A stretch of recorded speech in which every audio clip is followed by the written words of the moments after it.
Hey folks, this is Phil from Alabama Hot Sauce. That's alabamahotsauce.com on the web. I'm in the kitchen today and I was making fermented garlic and honey.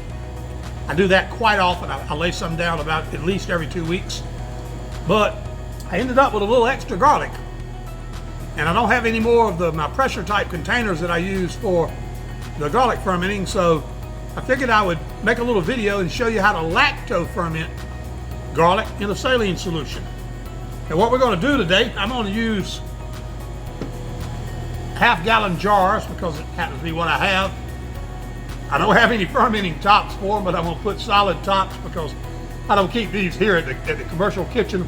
I keep these at home for home fermenting, but I'll get some vent caps tonight and put on these and all will be fine. What we're going to do is I've got some high-pressure vinegar washed and rinsed peeled garlic here. And we're going to fill these jars up. And I've got a gallon of water here. And I've put salt in this water. And I'm going to stir and let this stuff dissolve. We're then going to fill up these containers with garlic, pour the water in them. Then we're going to talk about what's the main difference between saline or brine fermented garlic and honey fermented garlic, because there is quite a difference. So we'll talk about that at the end. As is the case anytime you're handling food, I'm going to put on my gloves. Since we're not handling hot peppers, I can use these really thin food server gloves, which I like doing, and they're way less expensive. Have to change them pretty often than nitrile gloves. I've got a container here that's been sterilized in our Hobart, and I'm just going to fill this thing up with these fresh cloves of garlic. Now you might notice some of this garlic has brown stains on it. Matter of fact, here's a pink one. There's a pink piece of garlic. And the stem ends of them are either going to be brown or white. That is the result of the vinegar washing process that takes place after this garlic is peeled. And we'll talk about this a little bit more and what impact it has on what I'm doing right now when we get to the stage where we discuss the differences between fermenting with saline solution and fermenting with honey. So we just fill this thing right up to the top. I can already tell I'm not going to have enough jars. This is more garlic than I realized. But I have a plan for that too, so don't worry. So, there's one. Get a second one going here.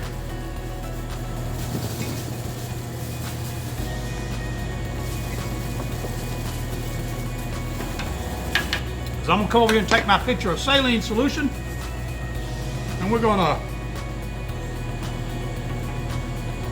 fill each of them up.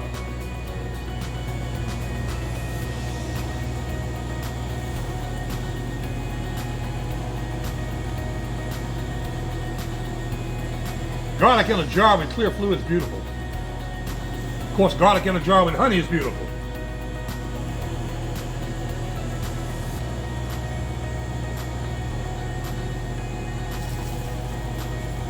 There we go.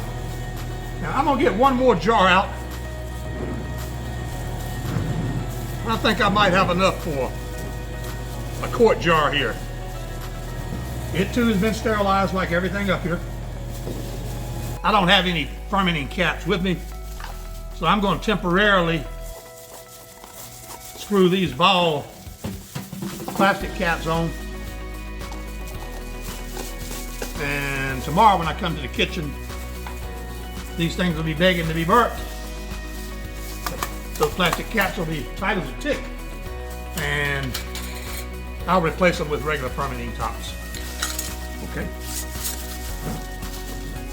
let's talk a little bit about what actually is happening here. And to do that, I'm going to get a jar of honey fermenting.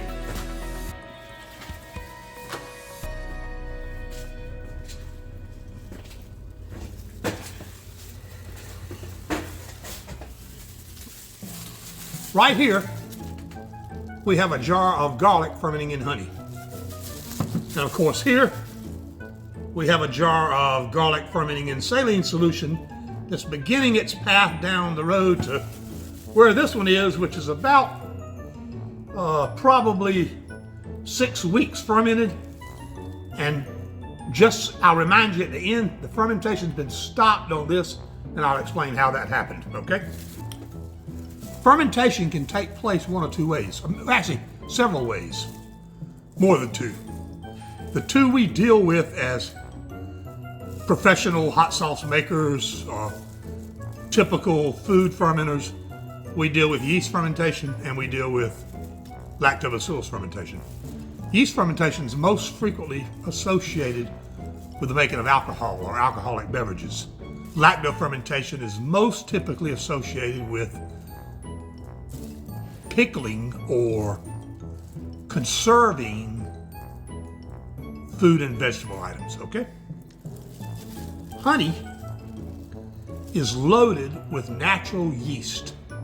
Raw honey is full of natural yeast. Raw honey is unique because hardly anything can grow in it because it's too dry, it's too thick, and it's too acidic. All honey is about somewhere in the range of 5.8 that stifles out almost anything that could possibly grow in there.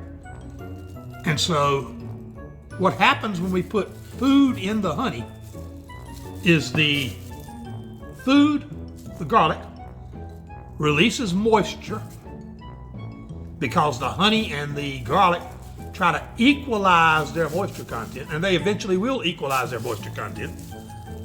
So since the garlic has far higher percentage of moisture than the honey, the flow is from the garlic, fluid flowing out into the honey. As the honey gets wetter and wetter and wetter, at about 17%, some honey starts to grow that yeast. The yeast loves that water level, needs that water level to grow, and the yeast growth expands. At about 21%, all yeast in honey will start to grow, and honey will ferment, okay? Now, honey will ferment all by itself. As a matter of fact, all it takes for honey to ferment all by itself is to be above about 60 degrees and for the water percentage to increase to about 17%. When honey starts to ferment, it starts to crystallize. So when we talk about crystallized honey, we are talking about fermented honey. In this particular ferment here, the garlic is going along for the ride. Now, garlic has lactobacillus on it, but the yeast is in the honey probably at a much higher level, and in any event, the yeast outcompetes the lactobacillus. The lactobacillus may work for a day, but eventually the yeast growth expands, it takes over, and it outcompetes it, and we have what's known as a yeast ferment. And a yeast ferment, as we know from making beer or wine or mead out of honey, that is an alcohol process. So when people taste fermented honey, and they taste that wonderful, crazy good mix of flavors, part of what they're tasting is a little bit of residual alcohol. Because the yeast is going to eat up all the sugar. It's going to convert it into, number one, it's going to grow more yeast as it eats sugar. It's going to produce a little bit of alcohol.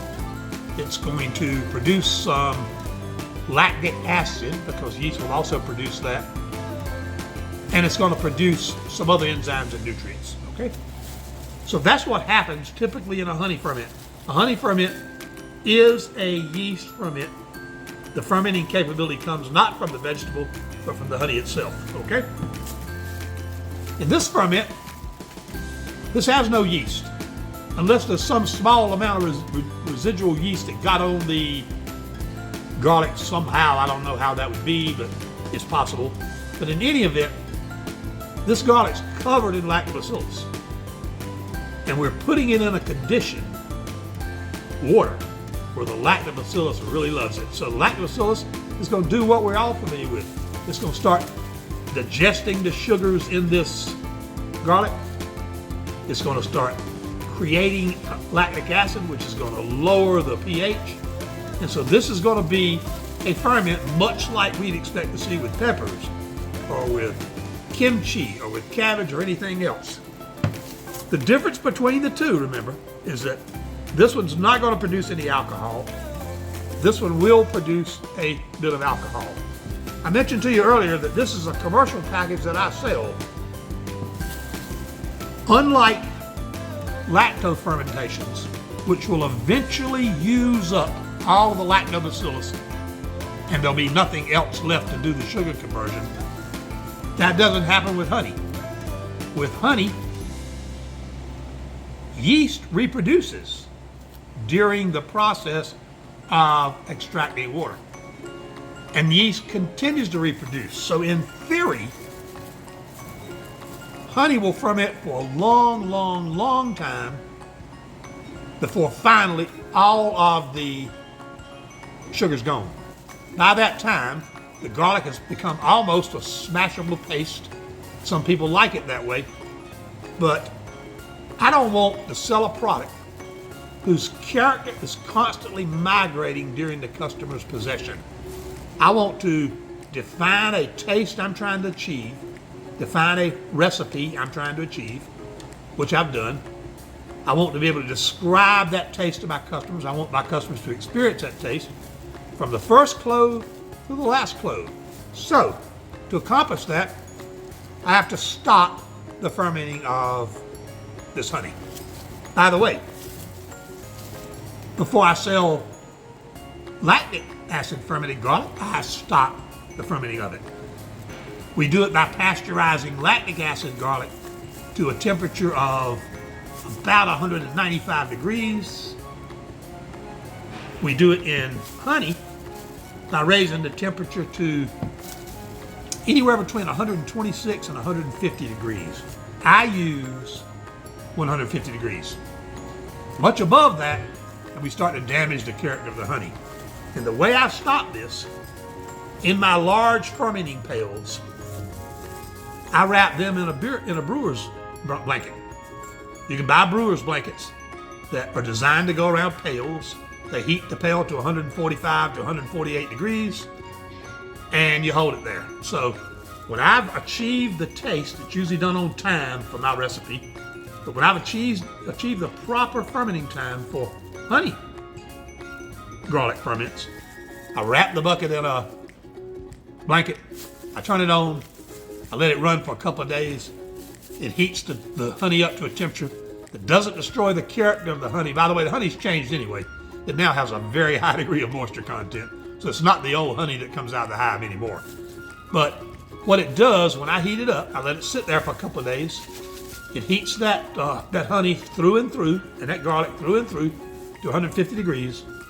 That fermenting process is then stopped. I can then take this honey, I can put it in jars, fill the jar up with garlic. I can then put the residual honey in it, and I market this as fermented honey. Matter of fact, the way you know that the fermentation is stopped, if you notice, the top is pretty loose on this. If it was still fermenting and releasing gas, the top of this would be as hard as a rock. So anyway, folks, this is what I came here primarily to do today, make honey fermented garlic. As I told you before, I had too much of it. So I decided to take what was left and make a product that I do sell some, which is lacto fermented garlic in brine. I do it also in 35-pound containers, but it's one of the few things I don't mind fermenting in glass jars. So I took a look at it, weighed it, and figured out what I thought it would need to make this. And so now we're going to have sitting around the Alabama Hot Sauce Kitchen. We're gonna have some beautiful, and it is beautiful, by the way, beautiful jars of Saline or Lacto fermenting garlic that I can sit and watch while I'm making hot sauce. As a matter of fact, I'm gonna leave them right up here on my fill table. This is where I fill bottles. So I'm gonna leave them right up here on my fill table to look at them, because even though they're gonna taste great, they honestly look better. Well, folks, thank you for joining me for this little short video. I hope I've explained a little bit to you about the difference between lacto fermenting garlic and honey fermenting garlic, how the two products differ, how the two fermentations are actually different, and maybe you learned something today. Once again, thank you for joining me on this video, and I'll see you next time.